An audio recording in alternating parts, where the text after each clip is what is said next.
പിന്നെ എന്താണ് നമ്മുടെ മെമ്പേഴ്സിൻ്റെ അഭിപ്രായം അനുസരിച്ച് ഒരു കമ്മിറ്റി വരും. അത് നല്ല രീതിയിൽ അമ്മ എന്ന് പറയുന്ന പ്രസ്ഥാനത്തെ മുന്നോട്ട് കൊണ്ടുപോകും. ആരും ഇതിൽ നിന്ന് വിട്ടൊന്നും പോയിട്ടില്ല, എല്ലാവരും ഇതിലുണ്ട്. എല്ലാവരും കൂടെ ചേർന്ന് ഏറ്റവും നല്ല ഒരു ഭരണം കാഴ്ചവെക്കുന്നതാണ് എൻ്റെ വിശ്വാസം. അങ്ങനെ സംഭവിക്കും.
കാറുകൾ, 30 സ്കൂട്ടറുകൾ, 30 ഗോൾഡ് കോയിൻസ്, 60 ഇന്റർനാഷണൽ ട്രിപ്സ്, ദിവസേന 1,00,000 രൂപ, 25 കോടി രൂപയുടെ ഡിസ്കൗണ്ടുകളും സമ്മാനങ്ങളുമായി മൈജി ഓണം മാസോണം.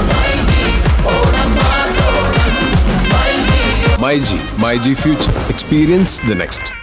പൂവ് പോലൊരു പുട്ടുണ്ടേ അജ്മിയുടെ പുട്ടും. വിളമ്പാം നല്ല വിശേഷം. അജ്മി സ്റ്റീം മെയ്ഡ് പുട്ടുപൊടി.